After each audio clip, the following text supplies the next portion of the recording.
شخص جو ہے وہ جابر ابن جوفی کوفہ کا رہنے والا ہے، کوفہ سے باہر نکلا، راوی کہتا ہے میں نے جابر سے کہا، چھٹے امام کا دور ہے، جابر سے کہا کہ جابر میرا دل چاہ رہا ہے۔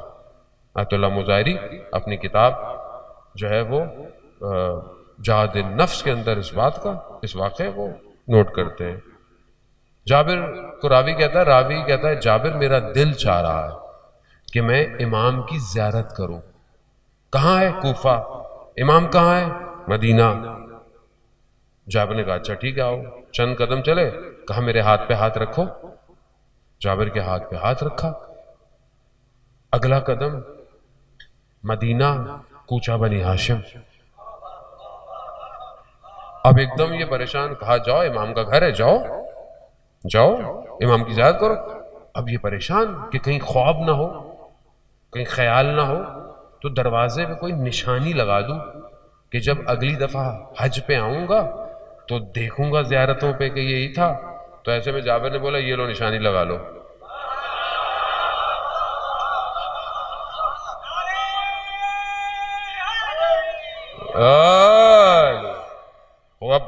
اب کیا کرے؟ اب جا کے دیکھا، مولا کی زیارت کی، امام کی زیارت کی۔ اب اس نے دیکھا کہ یہ جابر جو ہے یہ بالکل امام کے ساتھ، امام کے قریب، امام سے گفتگو کر رہا ہے، یہ بہت قریبی ہے۔ اب پریشانی ہے کہ بھائی یہ کیسے ہو گیا؟ تو یہ کوئی بڑی بات نہیں ہے۔ سوال پوچھنے والوں نے پوچھا کس کے بارے میں؟ وہی پھر قرآن سورہ نمل میں چھٹے امام سے ہی پوچھا گیا، یہ جو ایک شخص کا قرآن ذکر کر رہا ہے، نام نہیں لیا قرآن نے، روایات میں نام بتایا کہ جب وہ ہدہد آئی تو اس نے خبر دی کس کو؟ حضرت سلیمان کو، کہ ایک جگہ ہے، ایک ملکہ ہے، ایسے ایسے ہے، شرک کرتے ہیں، یہ کرتے ہیں۔ تو انہوں نے کہا کہ اس کو بلاؤ، اس کو ہدایت دے۔ بہرحال مفصل ہے وہ قرآن کی۔ تو حضرت سلیمان نے کہا کہ کوئی ہے جو اس کا تخت لے آئے؟ کوئی ہے؟ روایات کہتی ہیں ان کے پاس بہت سارے لوگ تھے، مختلف مخلوقات تھی، کسی نے کہا آدھا دن لگے گا، کسی نے کہا اتنا دن لگے گا۔ تو قرآن کہہ رہا ہے کہ اس میں ایک شخص بیٹھا ہوا تھا جس کے پاس کتاب کا تھوڑا سا علم تھا، کتاب کا تھوڑا سا علم تھا۔ اس نے کہا میں پلک چھپکتے لے آؤں گا، اور وہ لایا، پلک چھپکتے وہ تخت لے کر آیا۔ کیسے لے کر آیا؟ کیفیت کو علماء کہتے ہیں کہ زمین شکاف ہو گئی اور اس نے تخت کو لے آیا۔ کون ہے؟ کتاب کا تھوڑا سا علم رکھتا ہے۔ چھٹے امام سے پوچھا کہ یبنا رسول اللہ یہ کون ہے؟ یہ کیسا علم ہے؟ یہ کیا علم ہے؟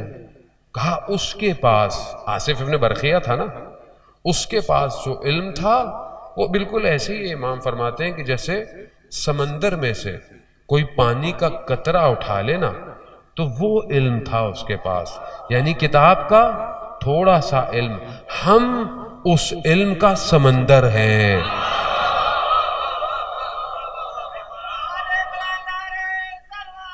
اللہم صلی علی محمد۔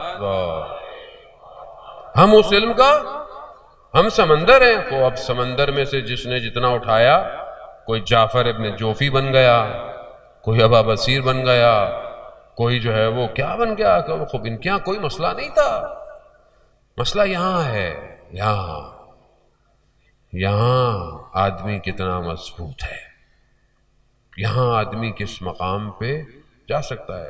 ایک کمال نہیں ہے یہ مکتب، پانی پہ چلنا، ہواؤں میں تسخیر کرنے کو کوئی کمال نہیں سمجھتا۔ علامہ طباطبائی رضوان اللہ تعالیٰ علیہ فرماتے ہیں کہ ہم نے جو علم لیا اپنے اساتذہ سے، اس میں یہ چیزیں کوئی بہت ایسی نہیں تھیں۔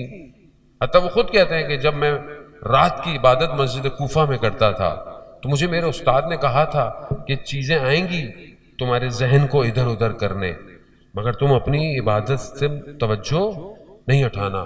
وہ فرماتے ہیں کہ مسجد کوفہ میں حور آئی بحث سے جب میں تہجد کی عبادت میں مشغول تھا، کیونکہ استاد نے کہا تھا کہ دیکھنا بھی نہیں ہے، میں نے نہیں دیکھا، یہ سب کون ہے؟ غلام ہے اس در کے، اسی در سے علم کا قطرہ لے رہے ہیں۔